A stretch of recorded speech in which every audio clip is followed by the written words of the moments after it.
Hi, good evening. I hope everybody's week is going along nicely. Let me see. I, for one, have been spending inordinate amounts of money, once again. Which we must never tell my mother about. In my defense, I paid her first. I'm not a complete maniac. There we go. Speaking of, I will not be here for a bit in June because I finally got the flights booked, so that was nice. Let me see. Do I have? I do not, because I have. Where does it say add to cart? Oh, because I'm on the wrong page. Fuck, that scared me. Always use that option. There we go. Boy, I hope I don't have to change that, or it's gonna be a problem. Now, how loud is this before I unmute the desktop audio? Might as well see if we can just deafen one of us instead of all of us. Ah, Christ. I have to read that. Oh, well. Where are you going in June? I am going to visit family. As per usual, to be fair. Ugh. But I have a grandmother who is in her 90s and needs visits whenever possible, because it's not like she can come over here, so... You know, get it done, get it... Shit, that reminds me I need to call her. It's been a while. Right, let me see. That is there. This is not giving me any audio, which is ominous and threatening. Is it not giving me any audio, or is it just quiet?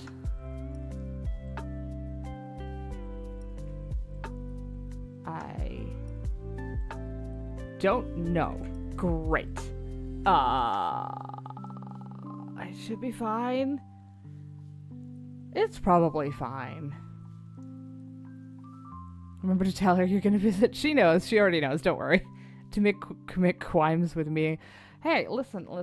The first rule of committing crimes is to not admit to it. Okay? So I would never do such heinous acts, etc., etc., etc. At least as far as the cops know. At least as far as I'm fucking admitting to. Do all the jaywalking. I don't need to go international for that. They do not have enough fucking crossroads where I live. I'm just peeling across in between fucking midday lunchtime office worker traffic. Now that's risking life for child murdered. God, no. Only in the video games. Only in the video games. Fucking hell. Okay, so if you hear no sound, just know neither do I. I've got no audio from this game so far, so it could be fine, it could be awful. Wait. Blank notebook, videotape, audio tape. What does this mean? I assume those are just different save slots? Ooh, audio.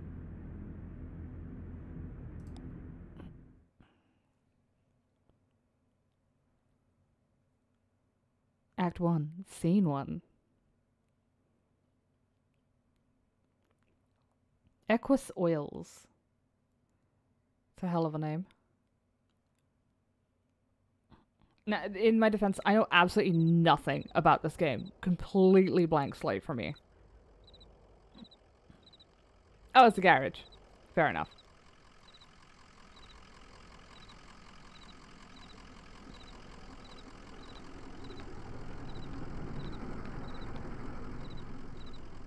Ooh, dog. Oh, that's a... An old hound and a straw hat. Both have seen better days. Truck. A moving truck rumbles softly to itself. Painted on its side are the words Lisette's Antiques. Furniture, glassware, curiosities. Oh, I clicked to move. Attendant. Joseph sits between gas pumps in a Queen Anne armchair. His hair is grey and his glasses darkened. I'm gonna say it's in Kentucky. I mean, maybe. You never know. It could just be on the way to Kentucky. Can I... Oh, this is... I like this. Damn, did you hear that wreck? Truck full of bottles. I don't know, beer bottles? Whiskey? Lost a tire or something and spilled booze and glass all over the interstate. What a mess. I hope they don't come down here looking for anything. We blew a damn fuse and it's all shut off. Did I hear a dog? What's your dog's name? Her name is Blue. Blue sounds like a sweet old hound. I used to know a dog like that. Hey, here's some jerky for Blue. I made it myself. It didn't turn out too well, but I bet a dog will eat it. Getting late, right? I can feel the sun on my neck. I bet it's just a few feet off the horizon. I've got a delivery to make on dogwood, but I'd rather watch the sunset. Yeah, it's the truth. You've got to stop and breathe in that road. I bet while you're out driving, you let your eyes wander up in the tree line and you just, well, I bet you're more of a poet than old Joseph. Do you like poetry? Oh, Conway, that's our name. Oh, I just like to listen to the TV. I used to do a lot of poetry on the computer, but I don't have the ear for it lately. Listen, you and Blue would have been driving up and down 65 all night. Dogwood Drive is on the other side of... Well, to get there, you gotta take the 0. The 0 is a tough route to find, but you can use my computer to look up directions. You'll have to head down into the basement and reset the circuit breaker first. I'll be happy to have those whining lights back up anyway. It's too damn quiet out here. For real though, your truck should not be vibrating like that. Don't worry about it. It's fine. It's definitely not panicking and afraid. The basement door is back there in the office. Appreciate your help, friend. Oh, and here, take this lamp. It gets dark. Ooh, okay. Oh, okay. It's got 3D to it. A little bit. Which I did not expect. Basement. Everybody's favorite place to go. Yeah, this is normal and not concerning. Sign. A dusty, rusty sign is bolted onto the wall. Sign. These are the rules. Sign. Number 1. No open flame near the gasoline. 2. No consumption of beer or spirits on the premises. 3. In case of sudden darkness, do not panic. Relax. Count backwards from 5. 4. Strictly limit time spent in the basement to fewer than 3 minutes of every hour. Cool, that's not concerning. Basement people. Oh, hello. Emily, Ben, and Bob sit in folding chairs behind a worn card table. Papers, oddly shaped dice, and highway maps cover the tabletop. Oh, it's D&D. Conway clears his throat. Have y'all seen a breaker box down here? Did you hear something?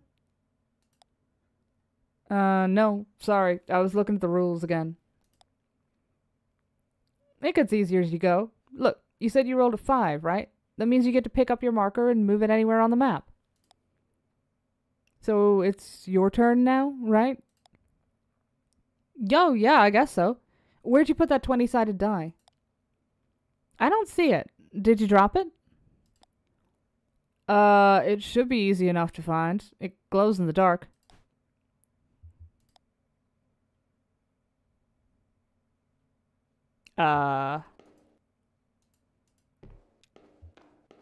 Well, there's nothing I can do about that. Oh, there it is. Conway picks up the glowing 20-sided die and inspects it. The number 5 is facing up. It's just a small piece of plastic, but it has a reassuring, almost comforting weight. He places the object in his jacket pocket. Well, we'll give that to those before... I feel like I'm gonna get yelled at. This is well past 3 minutes, I think. Oh, good. Folding chairs are arranged around a worn card table.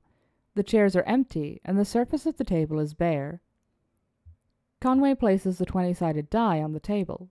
We do not anger the strange basement ghosts. For my own sake.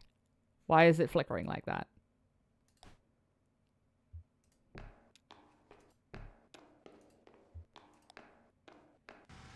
Oh shit! Lights! Ooh!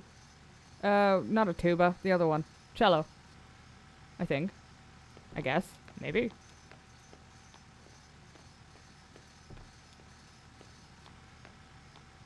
Oh, we go down there, we ain't coming back, huh? Oh, you can't go down there. Never mind. I've already been in the basement too long. What decade is it?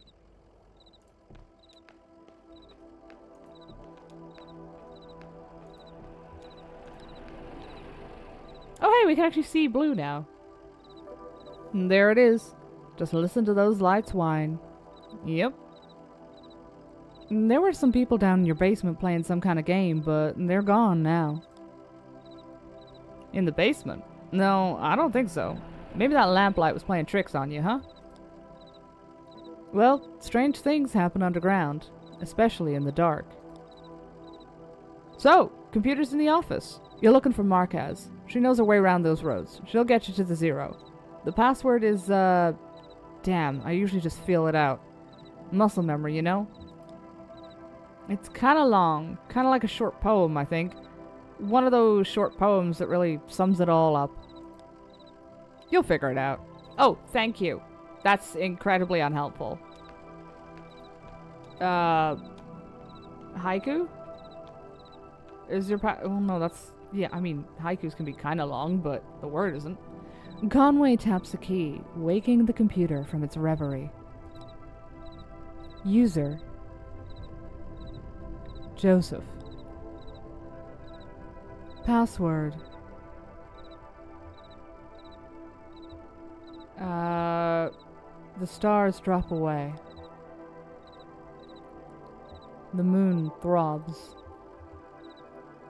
The lights whine. Password accepted. How's it going in there? Figuring it all out? Sure you are. Messages. Message 1 is from Donald at hotmk.mail. Message 2 is from accounts at consolidated.mail. Read message 1. From Donald at hotmk.mail. Subject: fragments dim of lovely forms. Message: Joseph, I know it's been a while, and I know you're still sore, but there's a whole world in here, and we need your help to unmask it. Yes, the caves are cold and damp, and we are old and lame. Never mind, I can't remember why I even started writing this. I missed those days in the lab, with you and our dear Lula. Maybe you found your own Xanadu. Well, so have I. End of message. Read message 2. From accounts at consolidated.mail. Subject: account standing, urgent. Message: Dear Equus Oils, this is an urgent automated message that your account is overdue by more than 14 days. In response, we have switched you to our low reliability Dirty Power Plus plan. Consider making a payment immediately to obviate the need for us to switch you to Sustained Brownout Select. Sincerely, your friends at the Consolidated Power Co. End of message. It's 8008. Somehow I don't think it is. Hot milk. Oh no. Gross. Exit messages. Address book.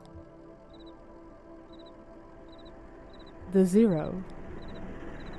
Address the 0 is not real.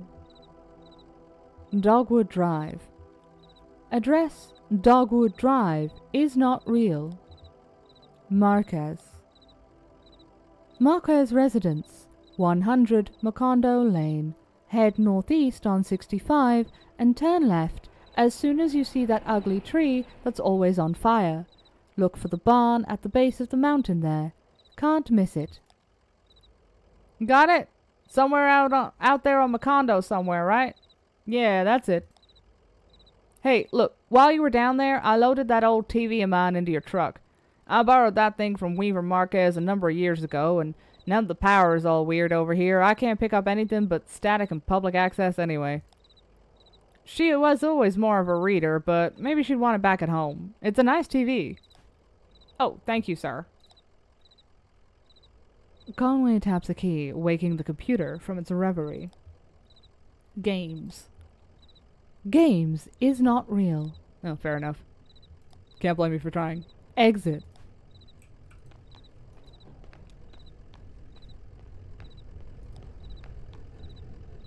Sun's gone down. You and Blue better get on that road if you're gonna make your delivery. Conway scratches behind Blue's right ear.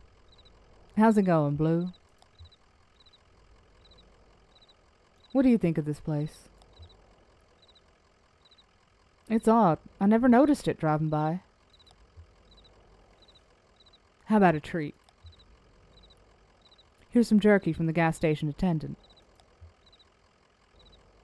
He reminds me a bit of your old man, Ira. He was a good man. A good boss. I have no idea if he was or not. I've never heard of the man. Oh, how far out can I go? No pong? No, tragically no pong.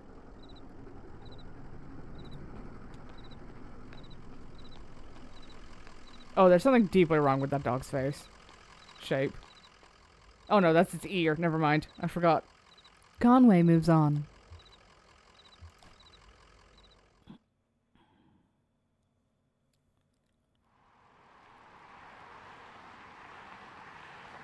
Interstate 65. The only thing I know about this game... Good lord. I didn't realize the controller was plugged in. Only thing I ever heard about this game was I saw somebody leave a review for it that said it was better to play it when it was still in release, in its development cycle, because it was being released episodically. And the experience was better, but for some reason that review grabbed my attention. Okay, unplug that so it doesn't vibrate threateningly at me again. Cumberland Parkway. Oh, shit, okay, I'm in control of the car, to a degree. Yeah, I remember where I was going. I've already forgotten. Northeast 65, turn left as soon as you see a tree that's on fire. Oh, that'd do it. A tall black oak tree burns on a hill above the road.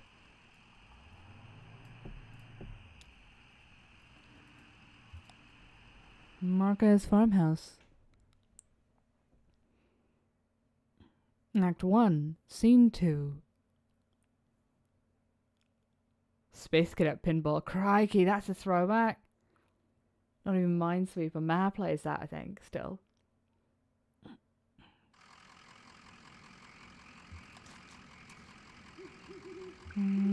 Conway stays put. Blue? Pretty dark out here, huh? Maybe you better stay down here where it's lit. Poor Blue. A street lamp lights the base of a dusty path leading up the hill. No, wait.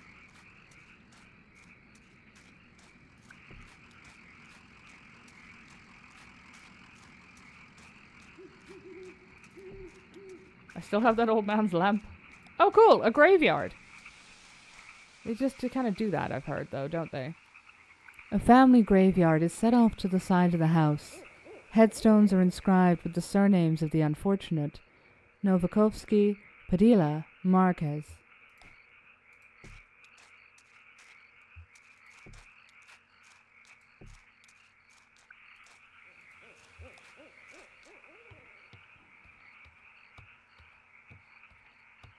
Wait, isn't there a door like right there, though?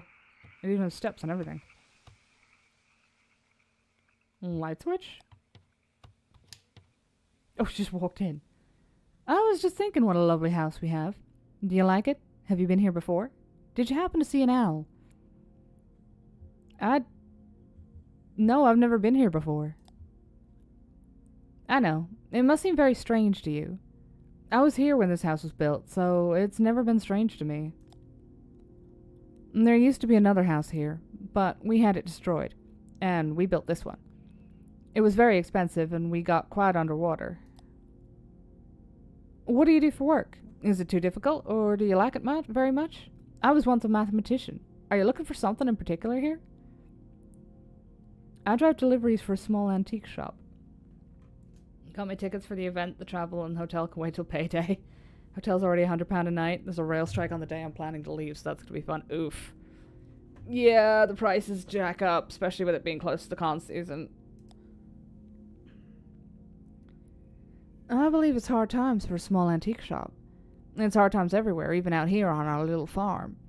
My parents stopped paying the bank a while back. I shouldn't even be here, but I just stayed. I have some notebooks. I'm only a little bored. I might prefer to watch TV occasionally. Actually, I have a TV here that I think belongs to you. Will you please set it up? Then I can explain to you how to get to where you're going. The Zero. I know. Cool, that's normal and not even a hello, who are you, why are you in my house?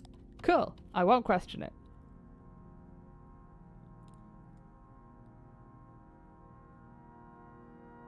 Mostly because I'm afraid to.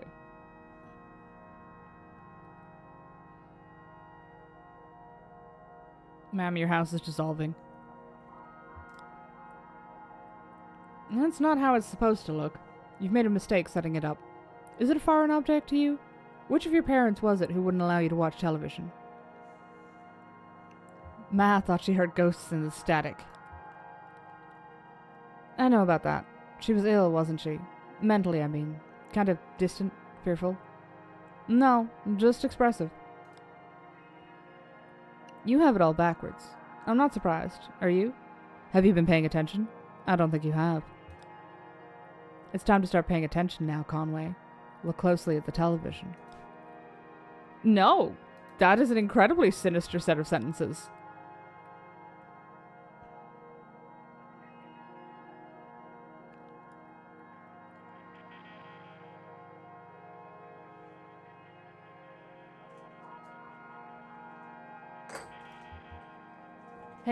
Hey, wake up. You spaced out there for a minute. What are you keeping out in that barn? It used to be tools and feed, and then books. Now I think it's mostly spiders. And that TV is picking up the wrong signal. My cousin Shannon would know more about it. She fixes TVs for a living. Well, she used to. I think the new models are giving her some trouble. Your cousin? That's my father's brother's daughter, Shannon. We're about the same age. Well, we used to be. She's older now. She's a workshop up north a ways, by the lake. Right where Peonia and Wax Road meet. It's a big bait and tackle shop, and she fixes TVs in the back. Do you like fishing? Honestly, I'm not convinced you should bother with the Zero. I'd much rather you find my cousin and fix my TV, but I'll get you headed the right way. So, it's pretty easy. You get back on 65 heading north, then take the first right after the artificial limb factory. From there, your arrival at the Zero is basically inevitable. Nice to know you, Conway. Keep your eyes open, especially in the dark. Cool, so it's a fucked up road. Hate that. Deeply cursed, wildly concerning. What's wrong with your television? Actually, don't tell me. I don't think I want to know.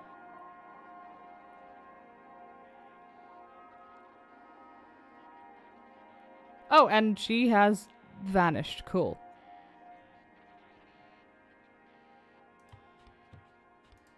Wait, stove. A disused wood-burning stove is set up in one ash-dusted corner of the room. It's cold to the touch. Yay, that's not concerning. An abandoned spiderweb stretches across the bottom of a saucepan. A skillet is seasoned with dust. Of course, there's a tree on fire. Yeah, you know, totally normal. And not at all concerning.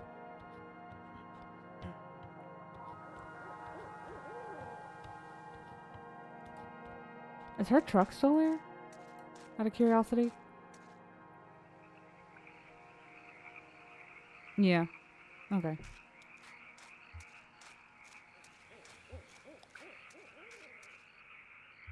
Okay. I was just checking the graveyard. I hadn't decided to change.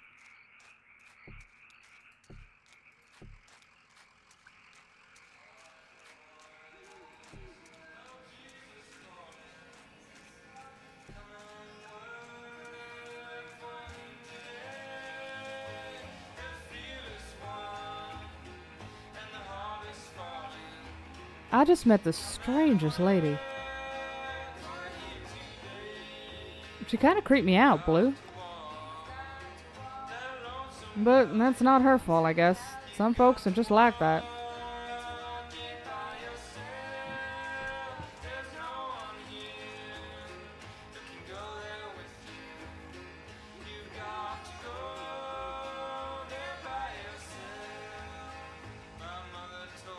Well, those are concerning lyrics. Conway is ready to leave.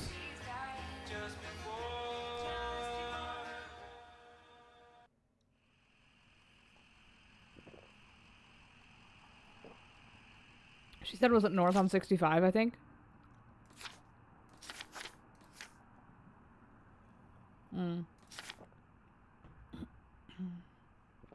We'll go check out Shannon before we head out.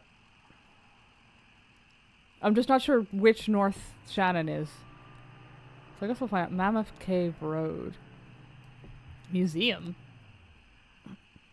A sign in front of the building just reads Museum. The lights are off, but the front door is open. Enter the museum. Conway steps through the museum's doors. A few feet inside the museum doors, the ambient sound of the highway drops sharply away. The room is cold, dark, and still. I think everyone dead. I can't decide yet if it's a haunted road or if it's time squiggly road. A book lies open on a table in the center of the room. An open hallway extends to the left. Large glass doors bar the path ahead. Look at the book. Conway looks at the book. There's no title on the book's spine or cover. A 3-word phrase written in pencil on the first page is smudged and indecipherable. On the first page, someone has left an ink drawing of a horse. Several dozen blank pages later, at the end of the book, is an elaborate ink drawing of a one-legged man working an antique adding machine, surrounded by whiskey bottles. How many legs do I have? Mammoth Caves are in Kentucky. Yeah, to be fair, I think the whole game is set sort of like Kentucky slightly to the left. Walk to the hallway. Conway walks down the hallway to the left. Conway's steps echo against the hallway's marble floor and arched ceilings. Plexiglass boxes line the walls. The hallway dead ends on a darkened display case. Look at the boxes on the walls. Conway examines the boxes on the walls. The first box, just a few feet into the hall, contains an assortment of bird wings. Some are missing feathers. One large, brightly colored wing almost glows in the moonlight. Its feathers are intact, but a piece of bone pokes awkwardly out from the tip. Cool! Look at the darkened display case. Conway examines the darkened display case. The display case is several yards wide, but just a few feet off the ground. It's unlit, and back in this corner of the darkened museum, very little moonlight creeps in. A gold-plated plaque on the surface of the case is a bit easier to read. It recounts a short history of fowl hunting in the region, and then speculates, abruptly, about the nature of addiction. Return to the entrance.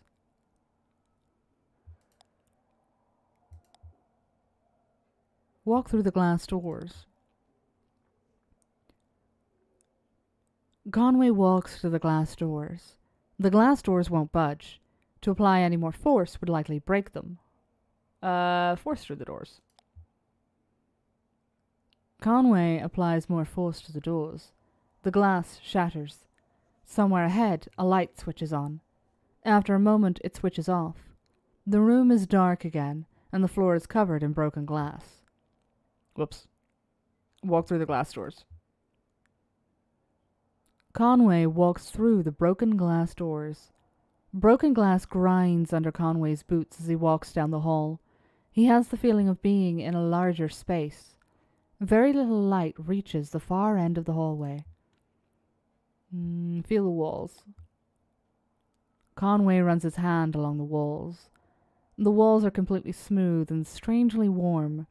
Conway can feel his breath and sweat condensing on the surface. Feel the floor? Conway kneels and runs his hand along the floor. The floor is completely smooth and strangely warm. Conway can feel his breath and sweat condensing on the surface. Cool. Return to the entrance. Leave. Conway walks out of the museum. Drive away. Never mind the fact that I broke in. There should be a lake somewhere to find Sharon. Wait, there's a specific road I need to find. That should help. This is the Netta Road. Sunfish Bee Spring Road. What the hell kind of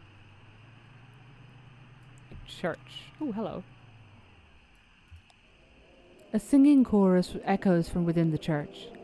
The building is 1 story tall, with a pitched roof and a 3-story spire rising from the front. I mistook the chorus starting up as something wretched following me. The top section of the spire is made of stained glass. An interior light illuminates the pines in red, green, and blue. A large LED display glows in the parking lot. Light of the Last Great Awakening Baptist Church. Listen. Conway stands and listens to the chorus. The muffled chorus drones at a steady volume, repeating the same 2 verses without rest. Enter the church. Conway approaches the church doors. The front doors of the church are modest and worn. They are locked. Walk around to the rear of the building. Conway walks to the rear of the building. A ramp leads up from a few dusty metal trash cans to the church's back door. Look in the trash cans. Conway opens a few of the trash cans and looks in. One has a bit of something leafy and rotten stuck to the bottom of it. Another is full of unlabeled videotapes. Enter the church's back door. Conway pushes open the back door. He finds himself in a kitchen, lit by a buzzing fluorescent ceiling fixture. On the counter are a plate of moldy bread and an empty Dixie cup, flecked red around its waxy rim. A set of swinging plastic doors on the far wall lead out of the kitchen. Walk through plastic doors. You know the trash panda. Well, 100%. Conway pushes through the plastic doors and walks through. Vacant pews sprawl unevenly into the church. A small raised stage lies to Conway's right, bare except for a tape recorder. The tape recorder's power cord runs to an outlet near Conway's feet. Unplug the tape recorder. Conway unplugs the tape recorder. The singing stops. The lights fail. Cool. That's not concerning at all. I need to figure out where this lake is, and I can't remember the names of any of the roads that she said it was on. Penina? Or, Peonia, I think she said it was. Otter Gap, Vine Street. She said it was north. I've definitely gone the wrong way. Plum Springs. Well, that's a nice name for a road. How cursed is it? Was that Buffalo Creek RECC? The office of the Buffalo Creek Rural Electric Cooperative Corporation is almost invisible from the road, its parking lot overgrown with weeds and its facade sheltered by ivory. Look in a window. Conway looks in through a window. A sinewy shadow obstructs the view through the window. Conway enters the front door. The floor is loosely covered in dirt. Parts of the carpet have rotted with exposure to the rain. Wild mushrooms grow in some corners of the room. The wall behind the front desk has been mostly rotted away. It looks fragile. Not Olive Gherkin Road. Conway pushes through the mouldy back wall. Conway finds himself in what may once have been a conference room. The floor has fallen away in places and filled with a dark green mire. The walls of the conference room are decayed and damaged. Conway pushes through another wall. The drywall dissolves as Conway pushes through it, falling in damp clumps in the marsh. He breaks through into a long hallway. The glow of a bioluminescent fungus casts a faint blush on the walls. Conway has the feeling he has interrupted something. After a moment of silence, the frog chorus resumes.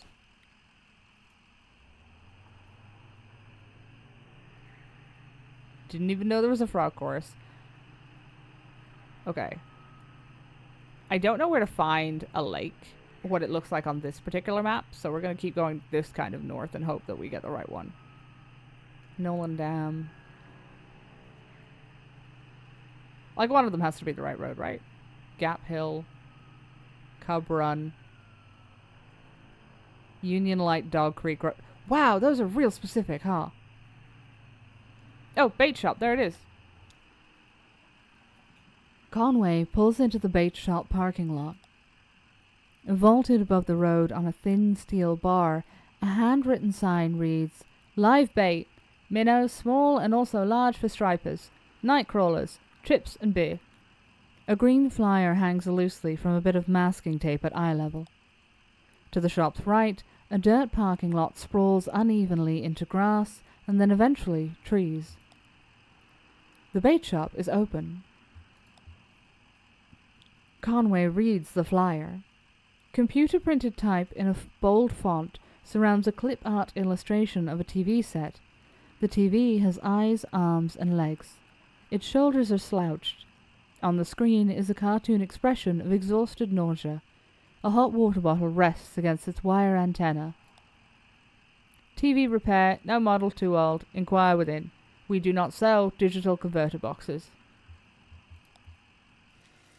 Conway enters the bait shop.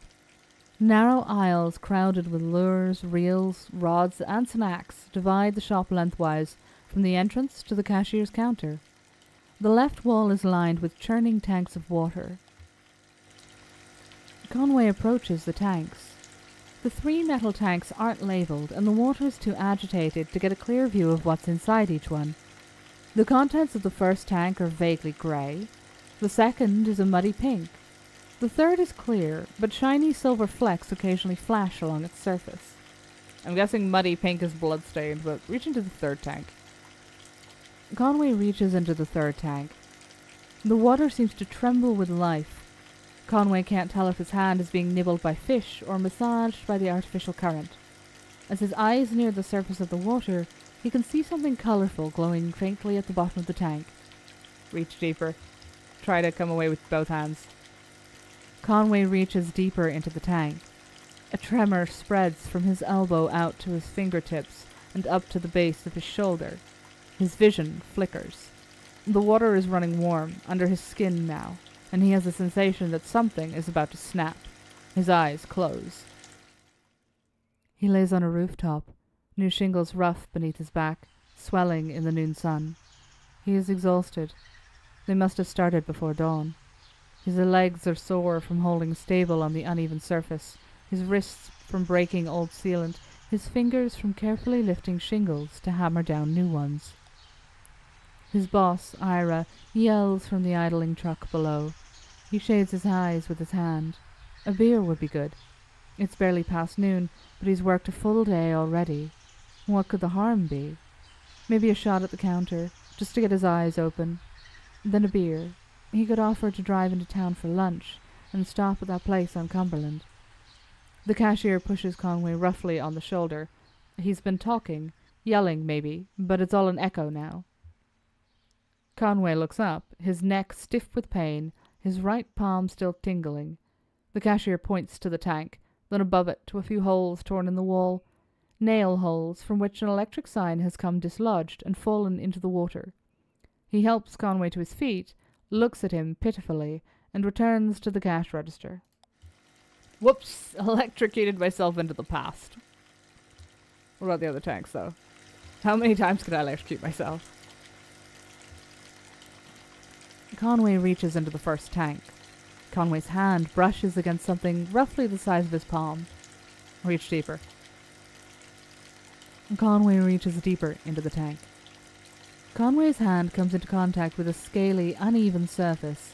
As he runs his fingers along the bottom, a bead of sweat bridges the inches from his temple to the water's surface. Something bites at his forearm. He recoils. Conway reaches into the second tank. Conway's fingers slip through something fleshy but inert. The sensation is nauseating. Conway reaches deeper into the tank. As his elbow passes into the pinkish mass, he realizes he's about to be sick from the smell and pulls away. I'm guessing that's bait. At least it's not maggots. Approach the counter. Conway approaches the counter. A wiry cashier stands behind the register, preoccupied with a Sudoku puzzle. Conway asks about the basketball game. The cashier switches on the radio. An AM sports broadcast is playing, but Conway can't be sure if it's meant to answer or to drown out his questions. Conway asks about Shannon Marquez's workshop. A handwritten sign on the door behind the counter reads, "TV repairs by appointment. Please consult with cashier." The cashier knocks a few times on the door and waits, occasionally glancing at his puzzle. After a few moments with no answer, he notices a smaller note written on the sign, reads it, and then points it out to Conway. Conway reads the note on the workshop door. "Weaver, I got your message. Have left for the old mine. Don't know if I'll see you there or what. Ready either way. Shannon."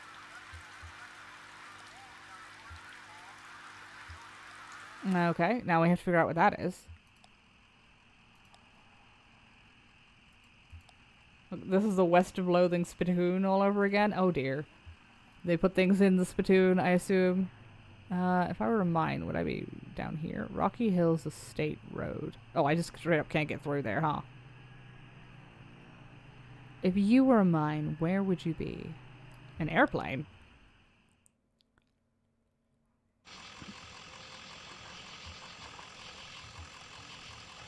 Two shirtless, shoeless men push a light aircraft along the highway. Occasionally, one or the other slips a bit on the sweating asphalt, or stops to pull back his hair.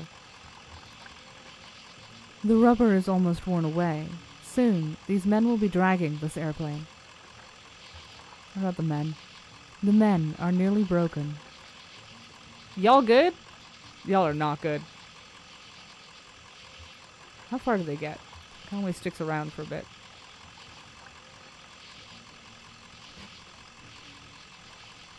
Oh, they're going uphill. Is one of them named Sisyphus? Is the plane named Sisyphus? 8192. I don't know, this seems like the kind of game where the number on the tail of the plane is going to be relevant at some point. Nope, that's my work notebook. I can't put notes in that. Shit, I don't have one of my normal ones. Oh well. Never mind. Its relevance is deceased. Yeah, there they go, just off into the wilds. And good luck, gentlemen. Have fun, I guess. Man, the suspension on that truck is fucked. It's time to go.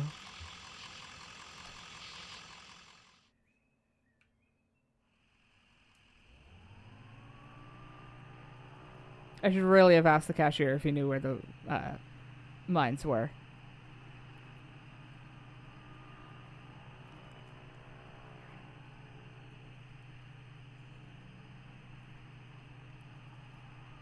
Cherry Spring Road. What the fuck? These are such nice road names. Okay, I mean, Gap Hill's pretty generic, but guitar player, hello.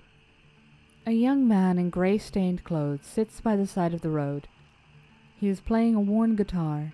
To his left is a blue mug, and to his right a weathered dog. Pet the dog. Conway pets the dog. The dog closes its eyes and pretends to be asleep.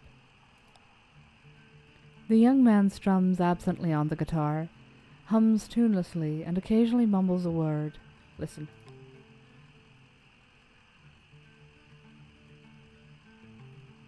Conway stands and listens. The young man whistles hoarsely, stops playing the guitar, then looks up at Conway. He rambles for a few minutes about the weather, the dog, and his music, then returns to playing. As he walks back to his truck, Conway finds that he can hardly remember a word the young man spoke. Oh, I was hoping I could still give him $1. Okay, well, no idea why one cancels out the other. Oh, hello, what are you? We'll come back to that. Also, why do I keep getting... Oh, no, it's a horseshoe. Is that a horseshoe? It looks like it.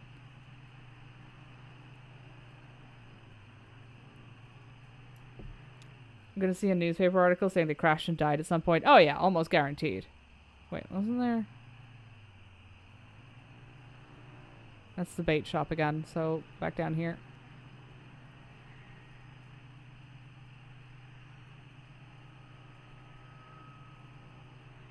Yeah, don't fucking whistle at me, buddy. This place is cursed enough.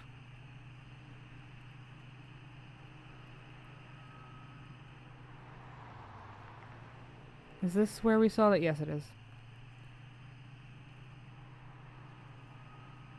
Hammondsville Road. I want to go check out that factory thing in a second.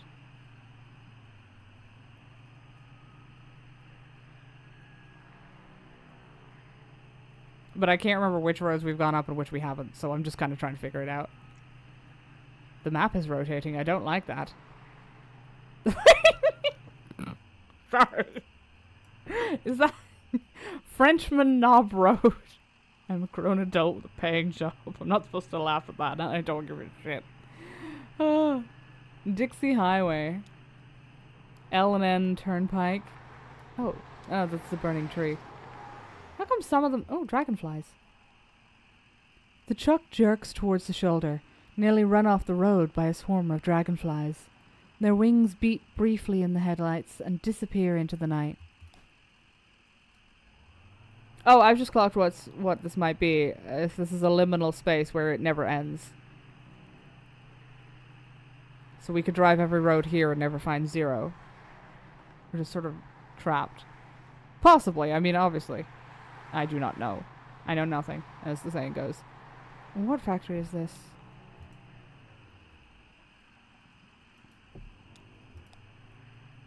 Wow, you will not... Okay, maybe I have to be on the highway. A creek runs along the highway and then turns toward a dirty brick building. A grinding drone from within the building is faintly audible from the interstate. Floodlights on the lawn illuminate smokestacks. At the edge of the building's parking lot, a large sign, partially obscured by trees, reads, Artificial Limb Factory.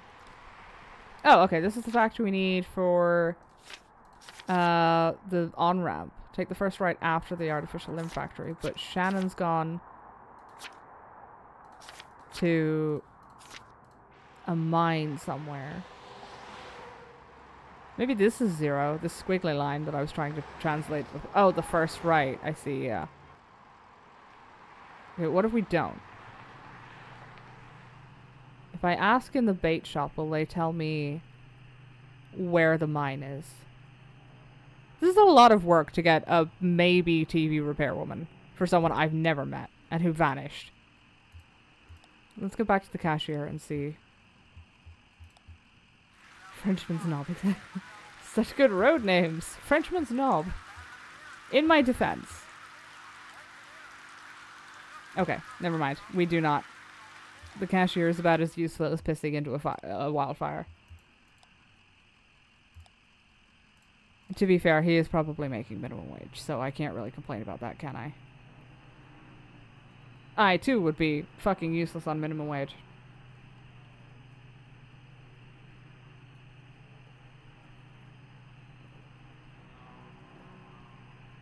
Look, I think my point stands. We've got Sunfish B Spring Road. Like, that's such a delightful road name.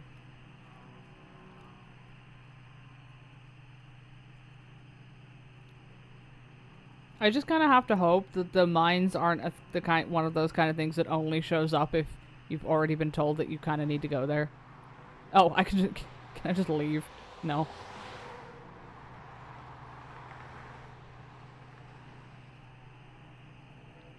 Ooh, a diner. Well, we'll loop back around.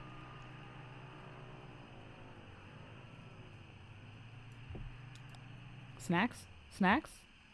The diner doesn't appear to have a name. A vinyl banner slung above the door simply reads 24 hours. It only has one window, behind which the blinds are tightly closed. Conway tries the door. The door swings open easily. A bell rings nearby. The interior of the diner is pitch black. Need to wait for the game to prove you wrong again. Yeah, it will. Conway stands in the doorway, waiting for his eyes to adjust. A bit of errant light from the nearby highway creeps through into the open door, and gradually Conway is able to make out a few figures inside. 2 old men in trucker hats sit in a corner booth, with a checkers board set on the table between them. A young woman standing behind a counter in an apron must be a waitress. The cook stares blankly from the kitchen. The door slams shut and the room is dark again. Sit down at the counter. Conway walks in the direction of the counter. He hits his knee on something hard and metallic, winces quietly, and then carefully finds his way to a stool. He places his hand on the counter.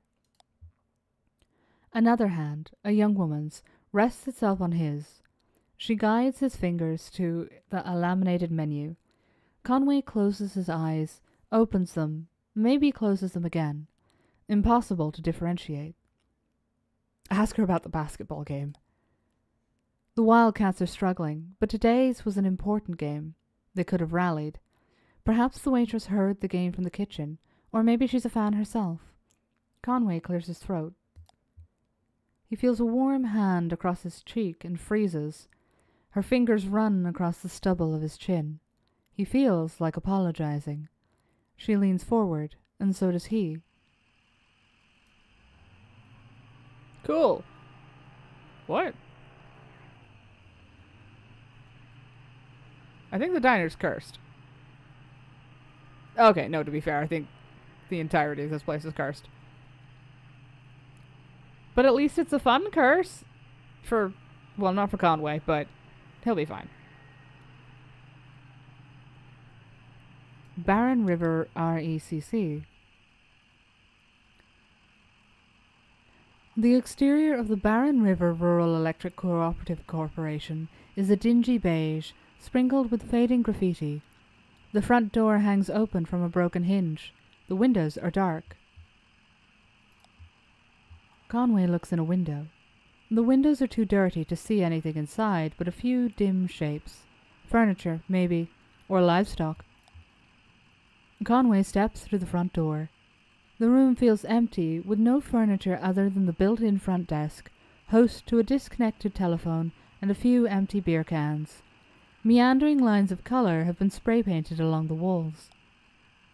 Behind the desk, a hallway leads into darkness. Conway lifts the telephone receiver to his ear. There's no dial tone. The phone is disconnected. Listen closer, okay. Conway closes his eyes.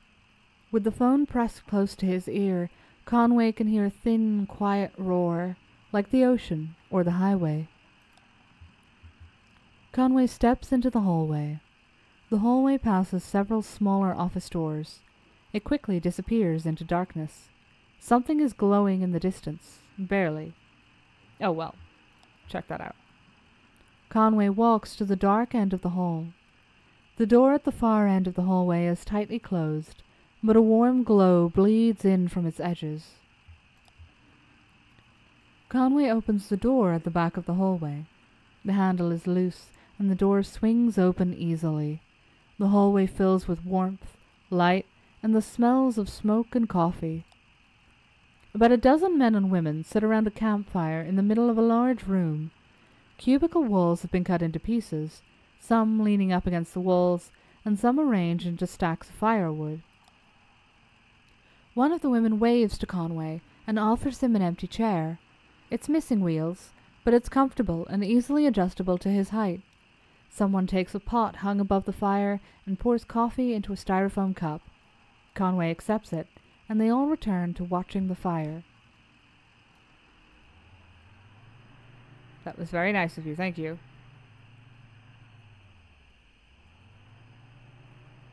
Ooh. It's a little disconcerting that I immediately got ejected, but I will not question it because I'm scared of what will happen if I do. This is the road we came up, isn't it? I can't remember the names of all the roads. There's so many of them. Let's do this triangle.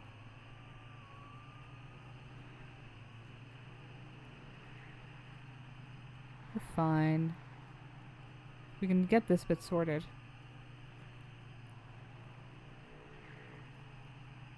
It's the tree. Then back down. Conway's just out here just trying to make a delivery and I'm dragging his ass all over Kentucky. But the cursed part. Specifically the cursed part.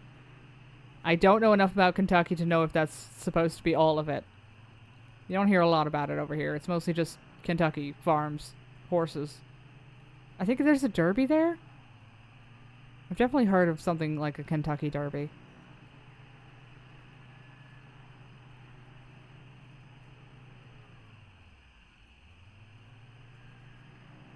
There's one called Frenchman's Knob. I mean, yeah, this is true. But if we can avoid ending up on the knob again, that would be nice.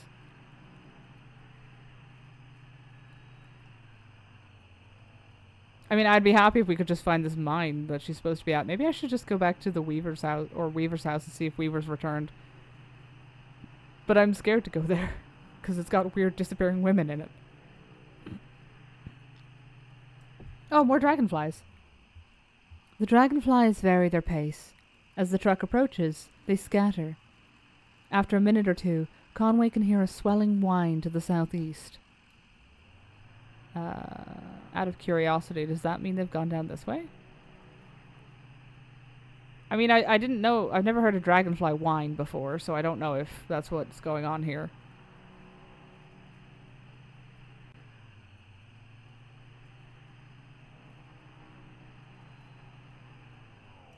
Oh, a house. That wasn't there before, was it? The truck pulls up to a house with an intensely bright porch light. A cloud of dragonflies swells around the light, darting, hovering, turning at right angles. There are no lights on in the house. A stencil on the mailbox reads, 2880 Beaker Boulevard, and below, written in marker, "No solicitors. I work for long hours and retire early." Well, fair enough. Such interesting places the dragonflies take us. Got any more funny road names?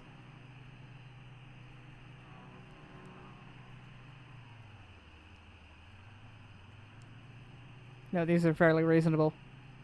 Where do we put the Frenchman's Knob? Ah, it's up here, I think. On-ramp. Ideally not. Yet. We will do the on-ramp, obviously. But, first I want to make sure that we haven't missed anything. Okay. We'll head back to Weaver's house first. In case she came back. I don't think she came back.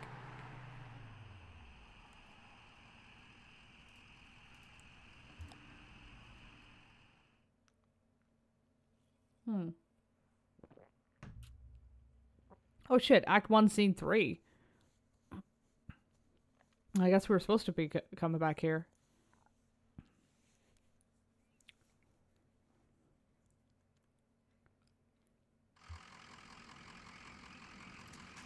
You doing alright, Blue?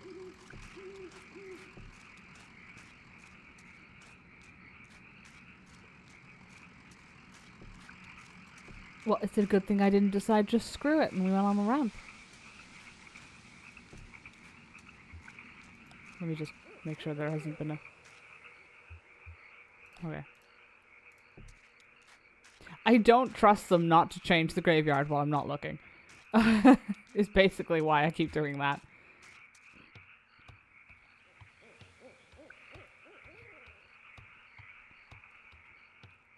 This poor delivery guy just having a very strange job. Wait. Oh, did it just take us back to the same one?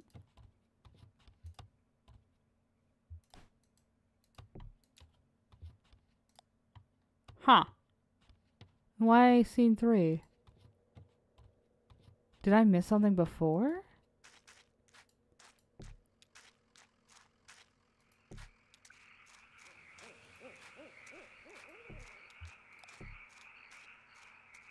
Yeah, maybe I missed something elsewhere that... Was this not scene 2 before? What's happening?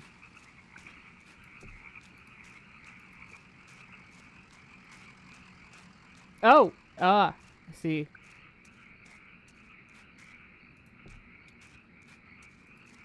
Oh no, our banjo boys have disappeared. Well, off we go. We got... The car's gone? Was it? I thought it was still there. Oh, I'd have bet dollars to donuts it was still there.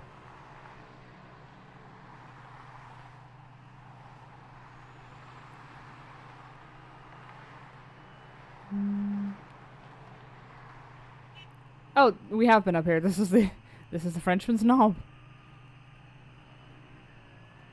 I do believe we've ridden this track before.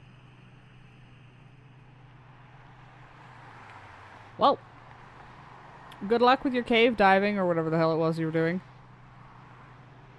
I wonder if you can still get... Yeah, because we found the on-ramp by coming somewhere another way before, didn't we? Like, does it leave if you come up to it by a different road? I assume no, right? I was not... Could you have found something in the garage? I don't think so. I couldn't get down the stairs and I couldn't head out to the... Oh! I see, the garage. Yeah, shit. There was a car in the garage. Wait. What? Where? Wait, what garage?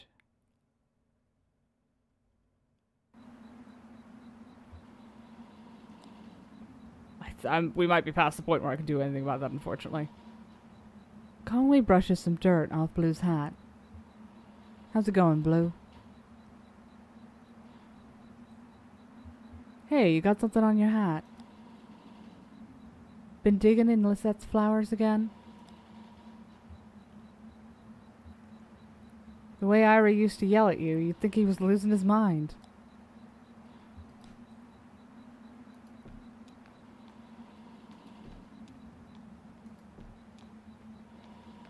At the house. Oh, I'll check. I didn't realize there was a garage there.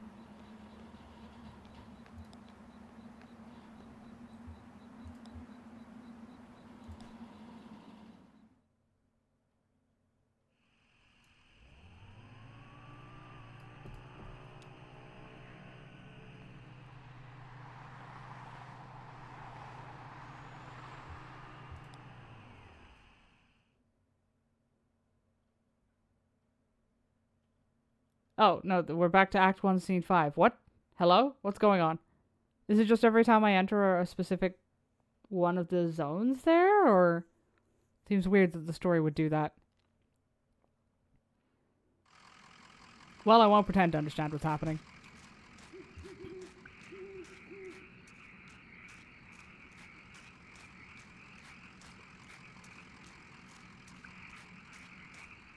So there's a garage at the house. This is the truck I was looking at before. That was a mine? What? Where? Shit. How much am I missing?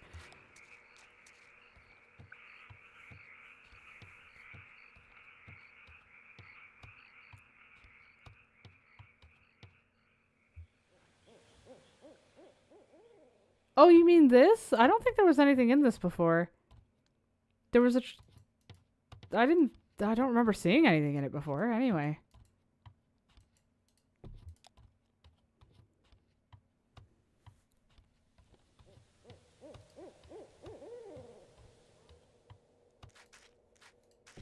I know I tried to get down there, but the, I think the stairs are blocked, or it just doesn't let you.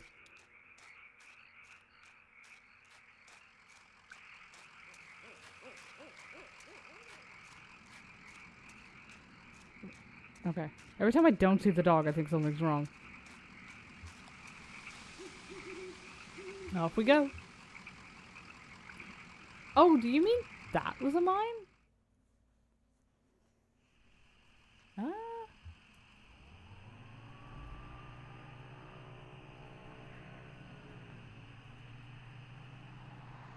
Oh, the on-ramp. There was a car there when the woman was there. I didn't see that. In my defense, she was somewhat distracted with her disconcerting ways. Let's see if this goes to Act 6. Or Scene 6. Yeah, it does. Interesting. I didn't... The on-ramp is a mine. Oh, gotcha. Now I have a vague understanding of what's going on. Only vague, but, like, don't ask for miracles here. Oh! Hello. Joseph and Stranger. A man with a large pair of antlers slung over his shoulder is speaking with Joseph.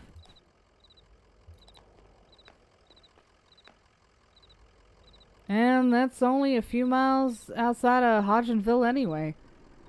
I don't think you could do much better for accessibility, and they got that new gas station if folks get lost. But maybe they should feel lost. Joseph, just as lost as we are always already lost. Just like poor itinerant Silas, wandering the road, looking for a home. Well, that's the way to look at it, I guess. Well, hello! I heard that old truck rumble on up. How's Blue? Say, maybe you can help this fella. He's looking for a venue? Is that how you say it? Sure, I have an old friend who runs a bar, and they've got a real big stage. No, it can't be indoors. Impossible. But I'm obliged you'd stop a moment to help me work this through. Let me explain my charge. I've dedicated my last 12 years to the design and orchestration of my life's greatest work, a grand, broadly experimental theatrical adaptation of The Death of the Hired Man by Robert Frost. I've heard of Frost, but I don't think I've... How do you mean experimental? Well, drama is really my second love. My higher calling is pseudoscience. Yep, pseudoscience. Pseudoscience is the eternally fruitful marriage of whimsy and process that has yielded such poetic specimens as astrology, phrenology, canals on Mars, and homeopathic medicine. I hope I have the time to explain how my pseudoscientific theory poetics find expression in this play, but now I am in a delirious rush. The event is to be performed tomorrow morning, just before dawn. But, in the spirit of tragedy, our venue fell through at the last moment. I've been out all day, driving the highways, looking for a replacement, eyes fastened to the landscape, like a hawk scouring the field. So like a hawk, in fact, that I failed to keep an eye on my gas meter. I'm here waiting for the tow truck to bring my car, so I can get back at the task. So, what kind of venue are you looking for? Somewhere outdoors. Somewhere intimate. Somewhere tragic. If you have attention to spare on your drive, I'd be grateful. Have we seen anywhere like that? What about you, Joseph? Well, here you are. Do you know where an old man is around here? Around here? I guess not. Oh, unless you're thinking the old Elkhorn mine. That's over northeast of here on Hardyville. But you can't get in there anymore. It's all fenced up. They had an accident. Hardyville, right. I'll definitely not remember that. Met your friend Weaver. Huh. Now, you say you met her? She was there? Just for a minute, and then she left suddenly. Okay, I guess she had somewhere to be. Wouldn't take it personally. It's good that you met her. I knew the Marquez family years ago when Weaver was a young girl and her parents were studying local folk songs. Smart family. Well, some of them are smart and the rest are wise, if you know what I mean. They hit some trouble a while back and it kind of tore them all up. But, you know, everyone hits trouble at some point or another. Well, not everyone, but most of us do. Hey, if you see Weaver Marquez again, tell her I'm sorry about her aunt and uncle, and I hope I'll be seeing her soon. Many thanks. Did you kill somebody, Joseph? Is she dead? Ran across a strange museum up north a bit. Oh, that old place. I heard they keep a huge archive. Hey, next time you're up there, take a look in the archive room and see if you can find any of my old work on file. It'll be under Wheat Tree. That's my last name. Wheat Tree.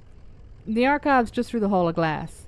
It's these big plastic doors. Kinda hard to spot, but the texture's a bit different than the rest of the walls. Fair enough. Oh, hey, a little tootler. Okay, so we need the mine on Hardyville. I don't know where that is. We need to go back to the museum, apparently. Maybe I shouldn't have broken through the walls. Where the fuck was the museum, boys? I think it was up this way, right? Up north a bit. Great, now I have to actually pay a lot of attention to the road names because I'm never going to remember. Oopsie. Another road.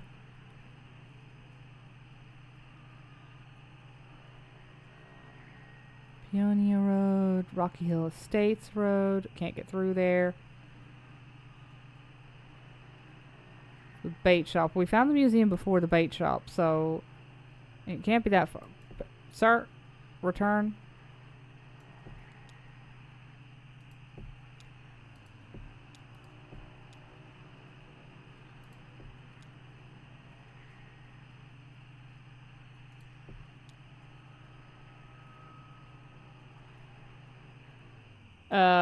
Shit, where was the museum? Fuck, son of a bitch.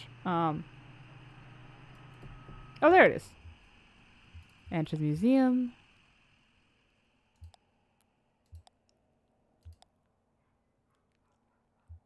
Walk through the glass doors. Texture's a bit different. Conway runs his hands along the walls. The walls are completely smooth and strangely warm. Conway can feel his breath and sweat condensing on the surface. No, they're not completely smooth. One wall is a bit more tacky, like it's bleeding a bit in the heat. Conway presses gently and the door swings open. Rows of filing cabinets line the walls. The room is lit intermittently by a quivering fluorescent bulb. Open the first cabinet. Conway opens the first cabinet. The label on the cabinet reads, Artifice, Failure. It contains several articles, CD-ROMs, prints, and punched cards. Each is stuffed in a large yellow envelope and labeled, for example, Q. Lovell 2010, Portal, Freger 1986, Mondo Medicals, Schalderstrom 2007, The Postman's Choice, Vautier 1967. Conway opens the second cabinet. The label on the cabinet reads, Generosity, Loneliness. It contains several articles, CD-ROMs, prints, and punch cards. Each is stuffed in a large yellow envelope and labeled, for example, Calamity Ann, Anthropy, 2008, Cartlife, Hoffmeyer, 2011, Manichi, Bryce, 2012, The Sea Will Claim Everything, Karatzis, 2012. Conway opens the third cabinet. The label on the cabinet reads, Memory, Regret. It contains several articles, CD-ROMs, prints, and punched cards. Each is stuffed in a large yellow envelope and labeled, for example, Everything I Do is Art, but Nothing I Do Makes Any Difference, Part 2, or How I Learned to Stop Worrying and Love the Gallery, Riley, 2006. Digital, A Love Story, Love, 2010. Radiator 11, Polaris, Yang, 2009. Brace, Copus, 2012. The Cat and the Coup, Brinson / Valanejad, 2011. Wait, The Cat and the Coup, I know that name. That's a game, isn't it? I think I have that game. Huh. Interesting. Open the next cabinet. Conway opens the fourth cabinet. The label on the cabinet reads, Sorrow, 0, Sum. It contains several articles, CD-ROMs, prints, and punch cards. Each is stuffed in a large yellow envelope and labeled. For example, Siberia, Sokal, 2002. Prisoner's Dilemma, Sarah, 1974. The Walking Dead, Telltale, 2012. Yeah, these are games. Siberia, Walking Dead, Prisoner's Dilemma. Well, I don't know about Prisoner's Dilemma, but... If I had my way, I'd tear the building down. Wheat Tree, 1985. Examine If I had my way, I'd tear the building down. Conway examines a manuscript. A few hundred sheets of paper are roughly stitched together in this manuscript. It seems to be a video game, written in a sort of awkwardly English-like code. Flipping through the pages, Conway is able to gather that it's a story about 3 characters, Joseph, Donald, and Lula. It's something like a tragic love triangle, but much more complex. Some kind of tangled, painfully concave love polygon. That's the same label. Leave the room. Conway leaves the archives. This puts us back in the glass hallway. What about the floor? Has the floor changed? No. Return to the entrance. Check the book again. Has anything in there changed? No. Splendid. Leave.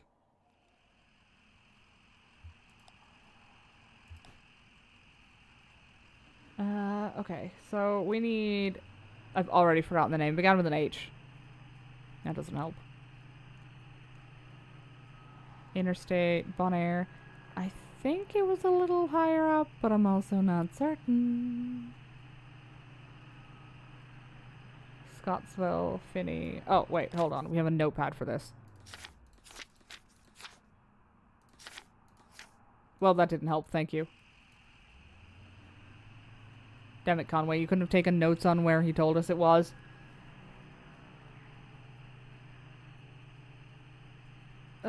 He said it was north, didn't he? Did anyone say it was north? Am I making shit up again? It's a mystery.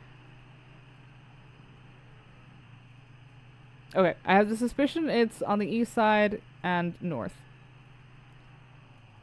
So I guess that's where we're going.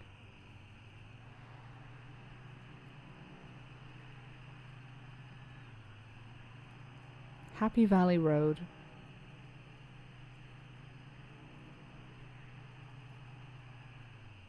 I think it was just below 259 and 70. Is that the museum? For the museum or the, Oh, well, one way to find out, I suppose. I think the museum... Yeah, I think the museum was around there. Still Road, Jackson Highway,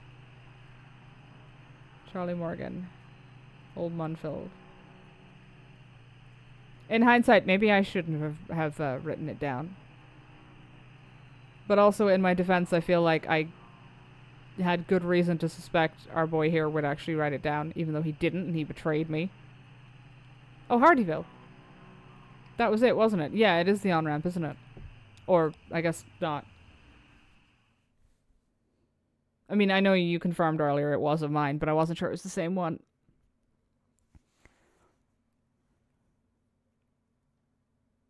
Elkhorn Valley.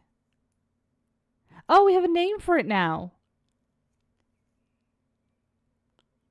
That was the museum. Gotcha.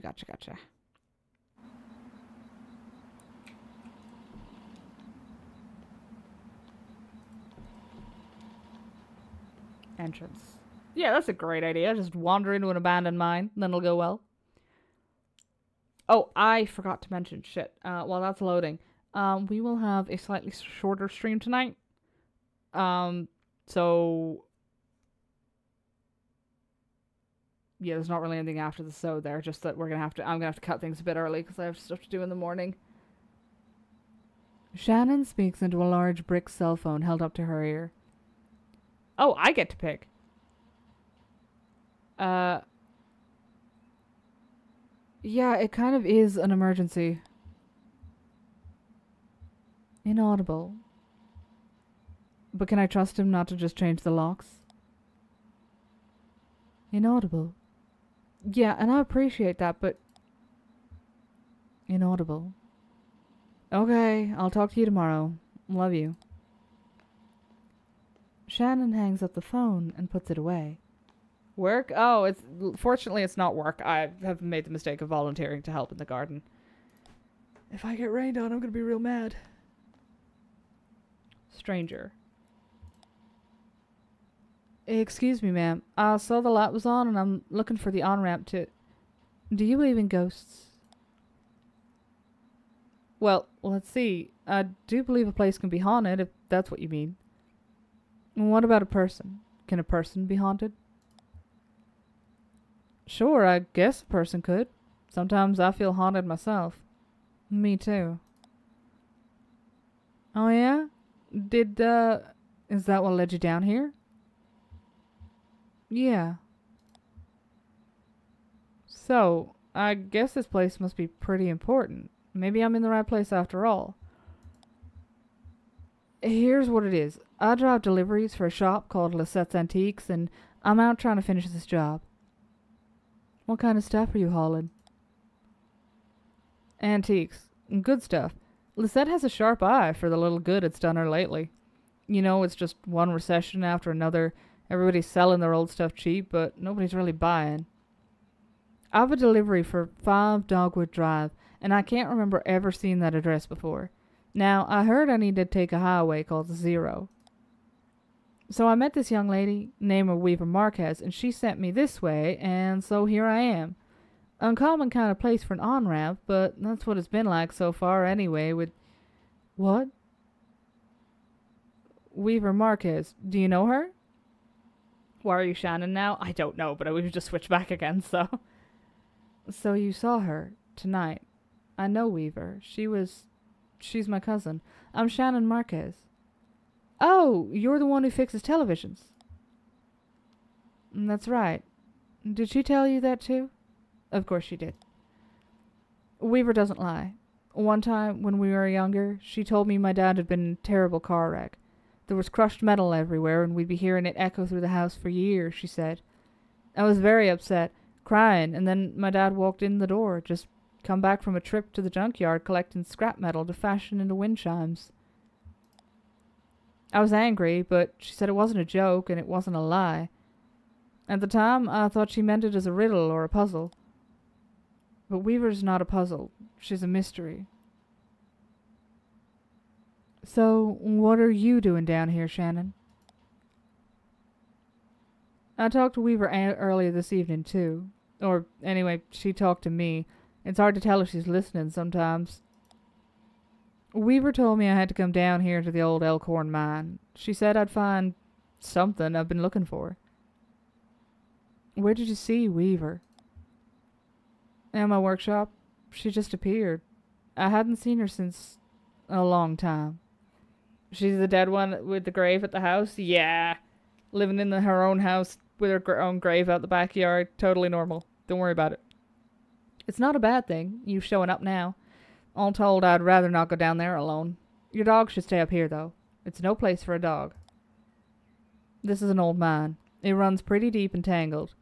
If we're going to go down into it, find your on-ramp and whatever else, we've got to keep our bearings. I don't want to get turned around.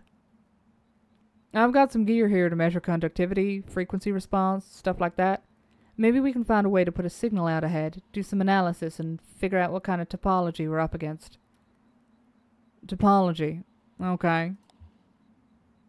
Topology. That's the science of continuous space, my friend.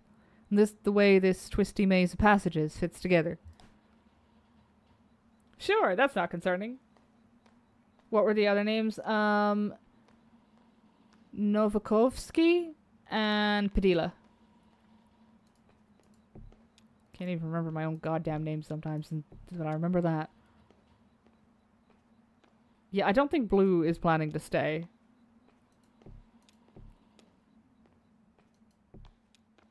Oh, no. Okay. Oh, cool. This doesn't look like a ribcage at all. And that runs into the man's PA system. Do you think it still works? Only one way to find out. Alright, give it a whirl. Is anybody down there? Nothing. Oh, there's no power. Yeah, okay. Even when this old man was up and running, it was tricky to keep stuff powered. You know Shannon's last name? She is Weaver's cousin, I believe. So possibly Marquez, but I don't think I know. You know, the miners used to have to pay just to run the fans and the lights. Yeah, they got paid in these shitty plastic tokens. Coal script, you know. And if you want to run the fans for a bit to clear the air up, well, you have to put a token in. My parents used to work here. So did Weaver's parents. I guess a lot of folks' parents worked here. Can we power it up? Then again, we don't know Conway's last name either. It's one of the other two. Yeah, and Conway's is the last one. I bet we just have to free up some power for the PA system. Everything's rationed. Here, set up that lamp of yours and I'll go unplug these ceiling lights.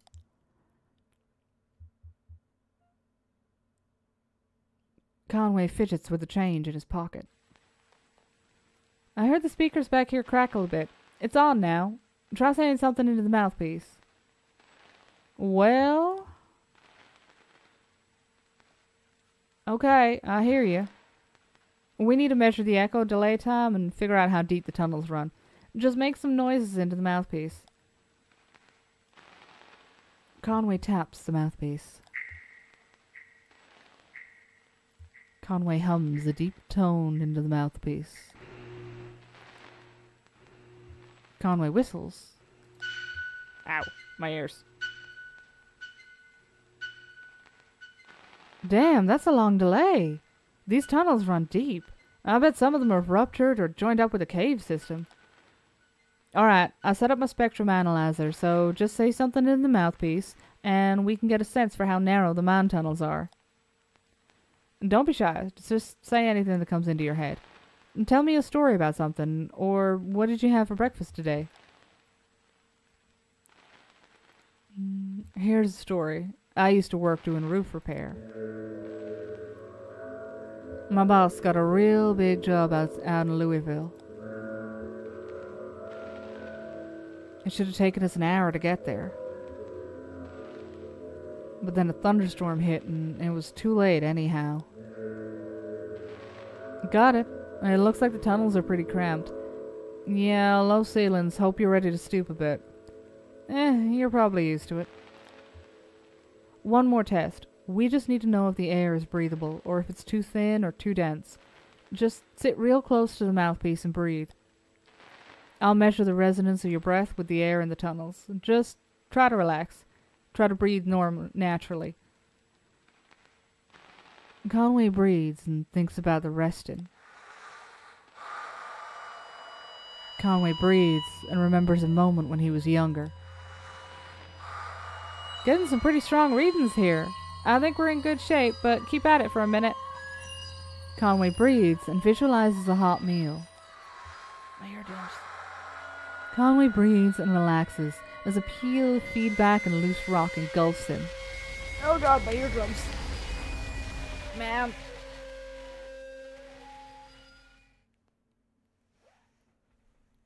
Well, that was an assault.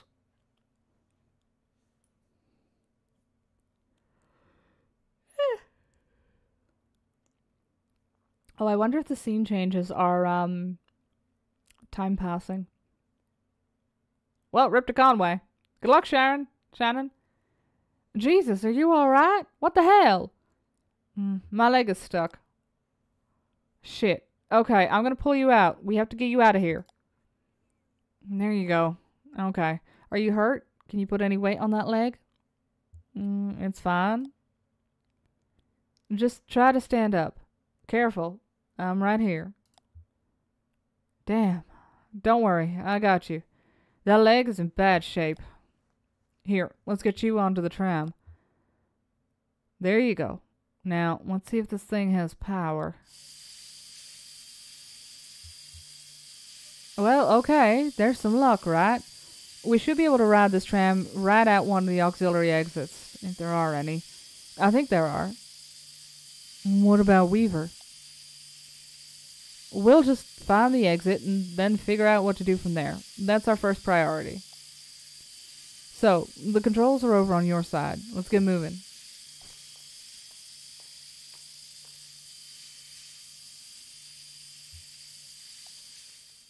Fuck, no, don't turn off the light. Oh, maybe do.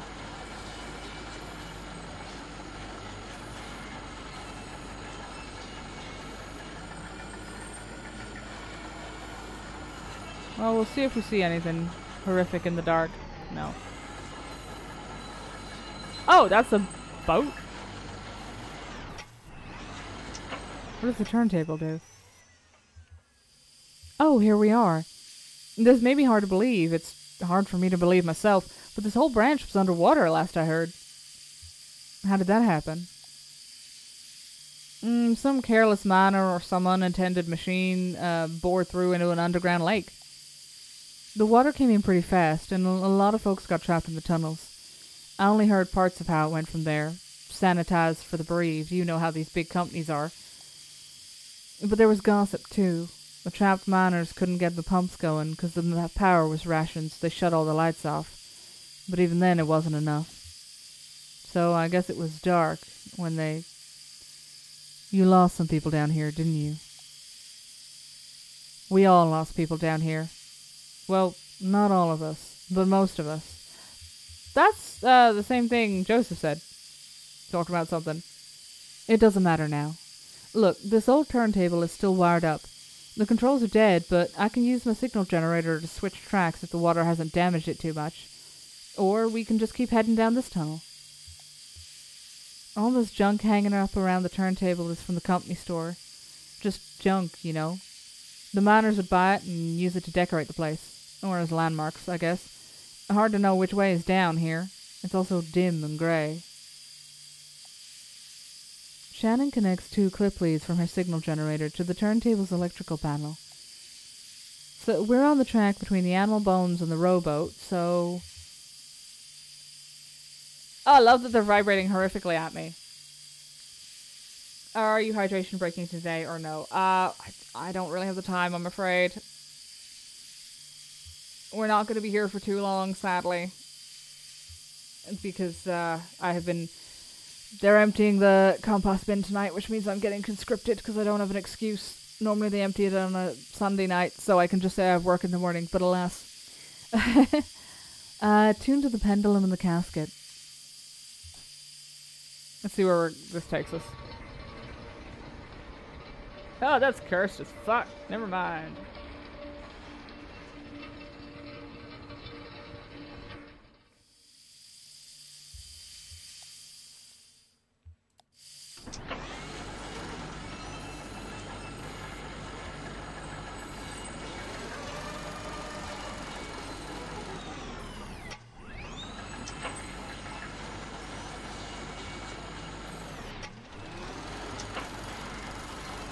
Oh yeah, no, there's a dude just there.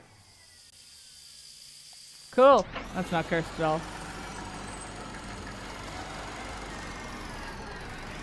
I reckon there's more than one. Screw that. We're leaving the lights on, boys. Tape player. See that guy too? Good, it's not just me. A dusty reel-to-reel tape player is stashed beneath the track, loaded with tape, but starved for power.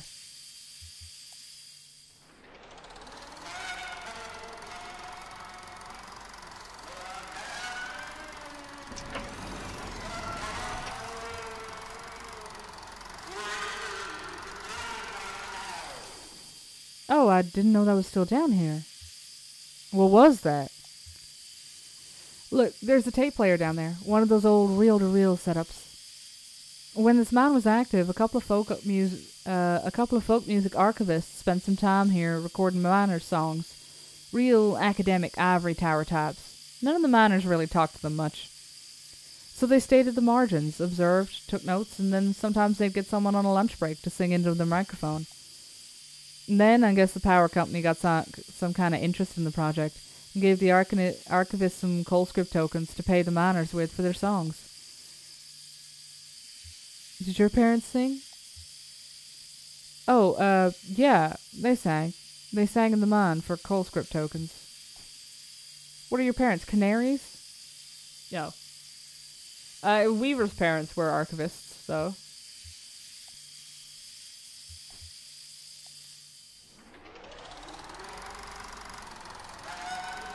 I think the tape player's fucked, though.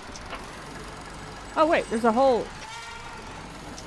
Oh, there's... Oh, cool, they're multiplying. Hate that.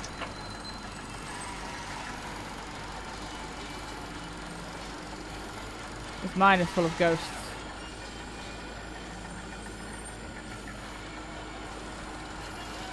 Quite enough of that, thank you very much, darling. Let's go the other way.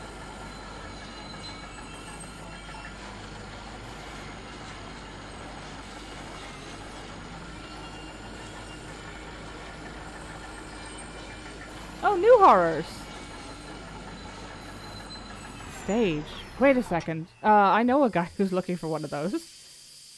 Damn, it's almost totally intact. I'd have thought it had been destroyed.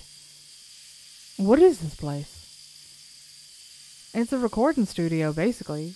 Kind of thrown together, but this is where the archivists would record, and I guess then they'd sequester themselves down by that tape deck we found to listen to the recorded songs. What do you think the archivists were after? Data, I guess. Comparing intonation, subject matter, dictation. You know, all those little details that no one really thinks about when they listen to music. Yeah, academics are great at that stuff. Let's get out of here. She knows way too much about archivists and not enough about, you know... Oh, shit. There's a whole collection of them. Maybe it's time to skedaddle. Yeah, definitely. Alright, back to the turntable.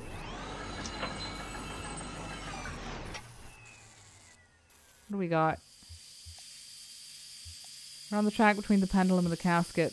We were on Animal Bones and Rowboat, so Bat Feeder and Scarecrow. She's a Power fan. I mean, maybe.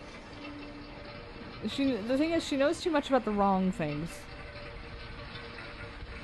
Which concerns me.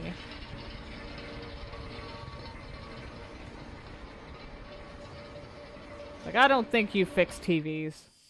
I mean, maybe you do, but I don't think that's the only thing you do.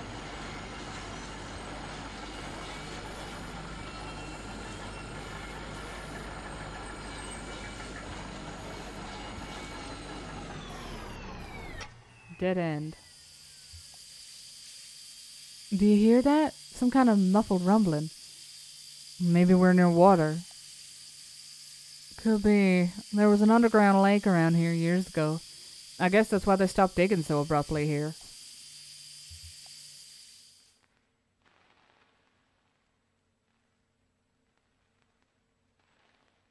Is Power an archivist? They are! They are, I think, to my understanding, that is, they're more of an interdimensional archivist, though.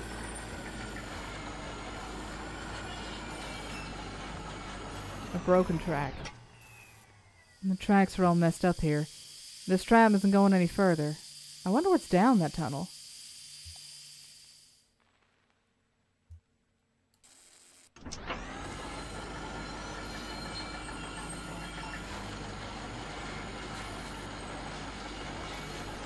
Right, back on the track that we were originally on then. Between the Animal Bones and the Rowboat.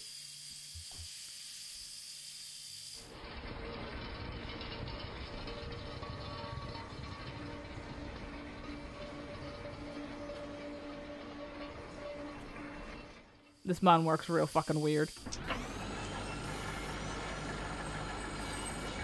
We got any ghost miners here? Oh, fucking hell.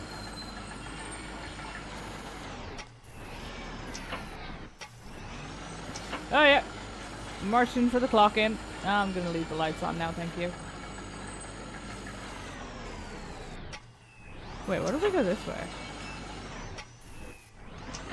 Oh, wait, this is the way we're going. Never mind. Oh, the exit. Okay, thank God. Let's go. Yeah, okay.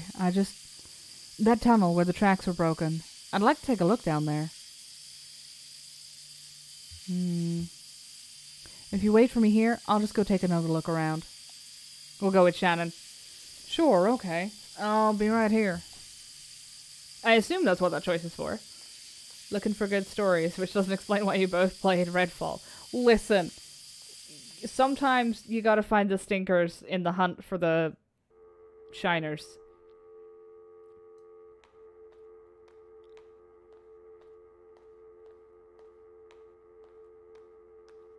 Wait, why don't we just park the tram out the back of the broken rail before she gets off the helmets? Oh, this is a monument.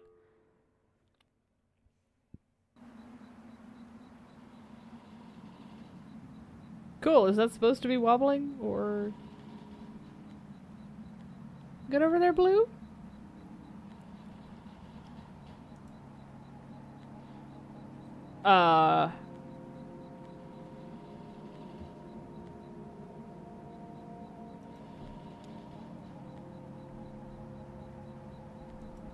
Okay, well, I can't talk to Blue, so we're checking out the shack, I guess.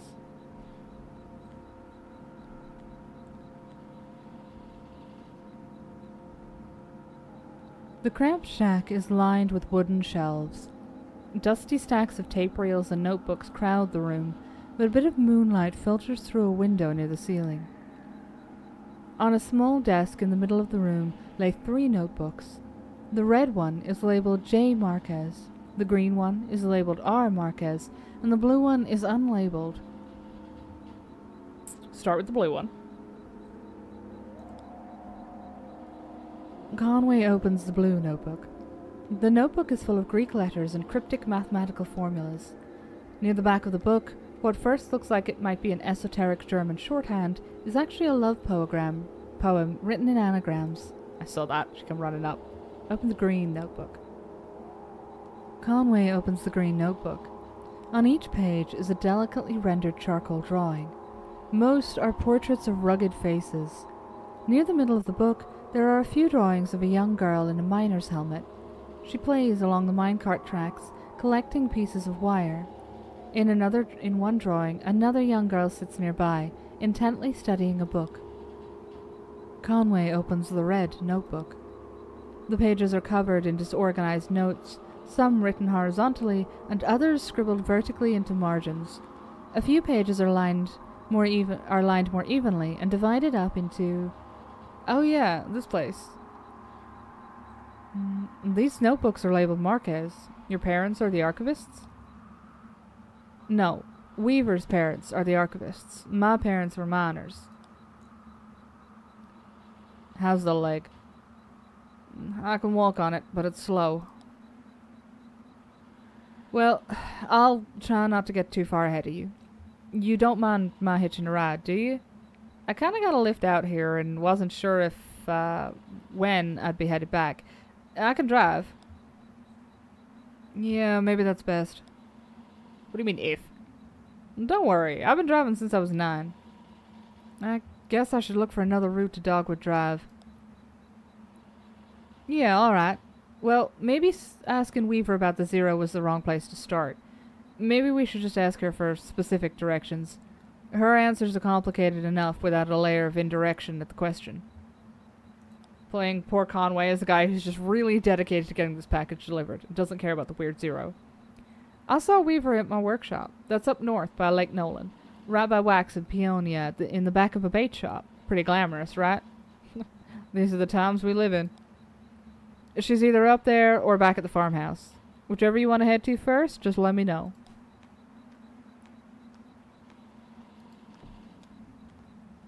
Well, I'm glad you came back. Hey, Blue. How you doing? How's it going, Blue? Oh, Blue, this is Shannon. Introductions, of course. Nice to meet you, Blue. I've got some dried banana slices in my bag. Would you like one? It's paid by the hour. Oh, hell yeah. And then he's never leaving. Take care of your friend here, and there's more where that came from. There we go. Why do I have a strange injured dog? I'm not even injured, just kind of skeletal. Lisette's Antiques. I guess this is your truck. Surprised?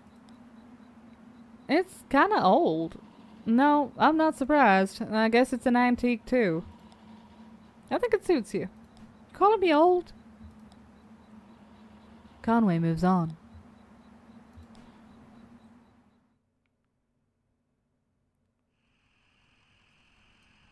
Alright, we'll park up down by the farmhouse, I guess? Will she say something about the factory, I wonder? No. Oh, of course, I've just clocked it. There's a mine and there's an artificial limb factory. Of course the two have met. What do we got in field notes? On-ramp, Elkhorton Mines. Oh, what's it? Oh, okay. We took notes on... Oh, okay. Maintenance record, Tram 5. Brake rumbling. Stage tape. In and out. Okay, yeah. Oh, that is hard to read, but I get what they mean. Need to go to the gas station? I do. Oh, yeah, the stage, of course. Thank you. We'll do that now, because I will not remember.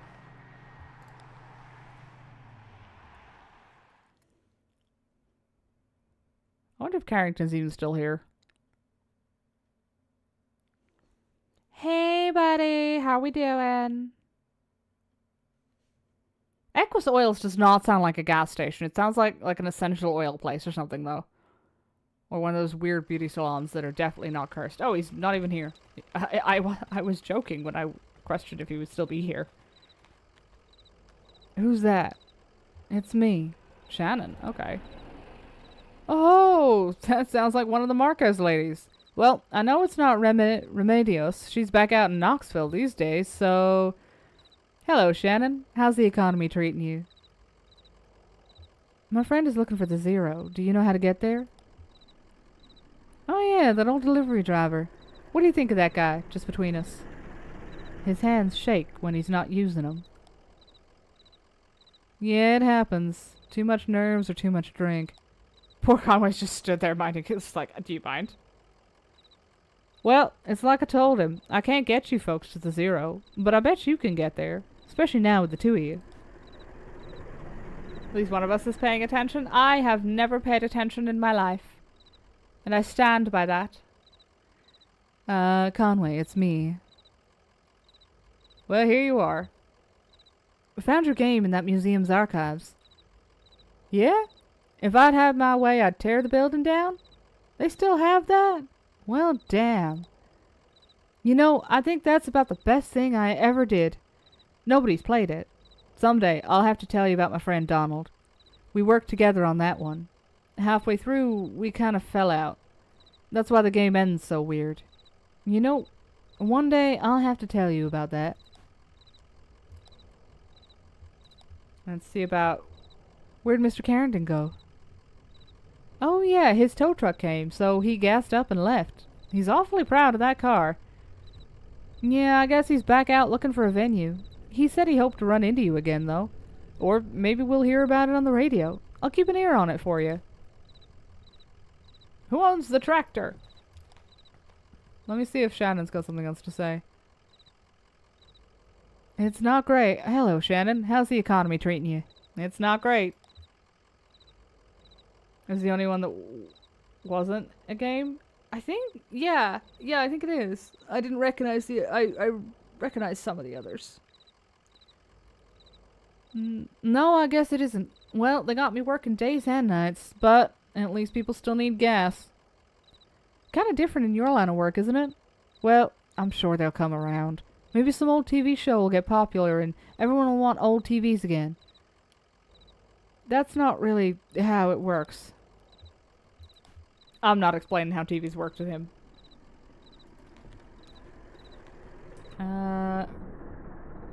Okay. What is an ephemera? Oh, it's in field notes. Okay. We'll go back out onto the road because I don't know what the save icon looks like.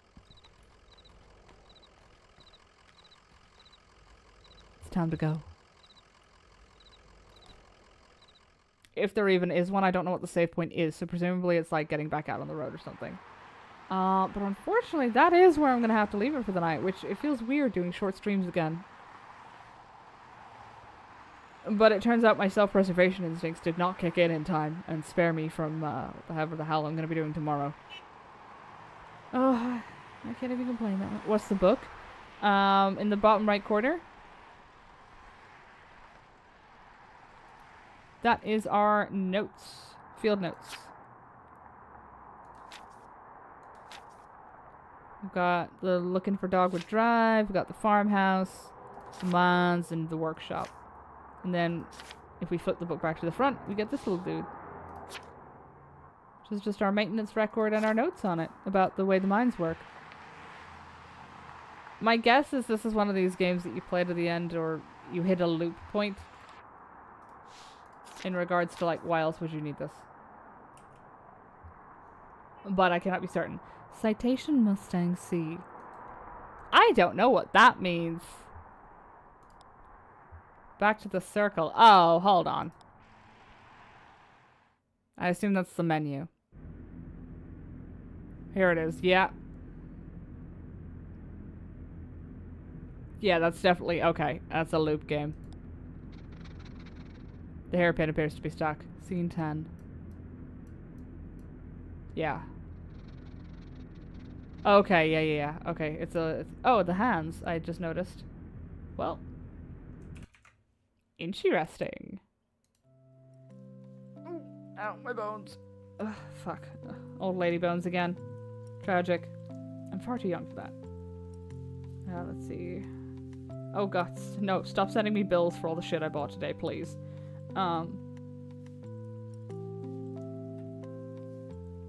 Ignoring the fact that I may or may not have bought another fucking subscription box, but at least I was sober when I bought this one. Hey, Juniper's on.